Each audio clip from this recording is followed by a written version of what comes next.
molestar, ¿eh?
Infantil femenino, primera serie, primera Lucía Juan Cantón, Gijones Número 1-24-71, segunda Andrea García Gutiérrez, Gijón Atletismo 1-25-19, tercera Sara Rodríguez Fernández, Estadio Gijón 1-28-05, cuarta Anayi Soto González, Gijón Atletismo 1-32-79, quinta Celia González Rodríguez, Atletismo Llanera 1-33-05, sexta Alba Martínez Vega, Infiesto Atletismo 1-34-29, séptima Nuria Rodríguez Álvarez, Electrónica Rato Avilés 1-34-51, octava Claudia Menéndez, Atletismo Llanera 1-35-86, novena Julia Suárez García, Labial Atletismo 1-36-85. Segunda serie, primera Saray Pérez García, Infiesto Atletismo 1-37-88. Segunda Clara Isa Fernández, Oviedo Atletismo 1-38-00. Tercera Alba Loureda Alonso, Oviedo Atletismo 1-38-57. Cuarta Aitana Valle García, Atletismo Corbera 1-38-69. Quinta Verónica Díaz López, Gijones Número 1-40-38. Sexta Amel Casú Soria, El Retiro Villaviciosa 1-40-80. Cuarta Silvia Villanueva Lombardía, Atlético Logones 1-40-96. Quinta Denise Blanco Baizán, Atletismo Llanera 1-45-55. Sexta Carlota Plaza, Náutico de Carreño 1-48-37. Séptima Marina Herrero, Oviedo Atletismo 1-49-27. Octava Nuria García, Atletismo Llanera 1-51-28.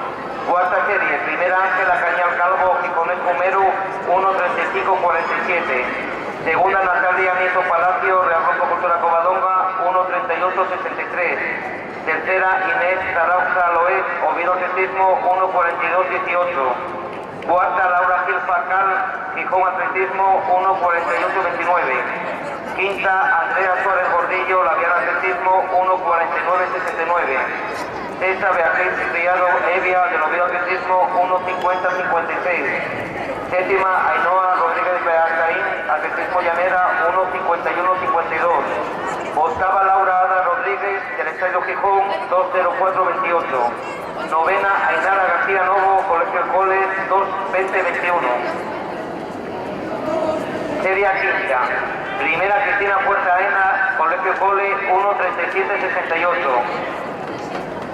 Segunda Lorena Iglesias Llamazares, atletismo Corbera 1:40:61. Tercera Claudia Fernández Suárez, atletismo Aranjo Oviedo, atletismo 1:48:21. Sexta Carla Álvarez, atletismo Llanera 1:48:31. Séptima Paula del Pozo del Estadio Gijón 1:48:59. Octava 1:53:79. Rogamos a Lucía Juan Cantón, Andrea García Gutiérrez y Sara Rodríguez Fernández, tres primeras del 500 infantil femenino, pasen por secretaría para proceder a la entrega de medallas.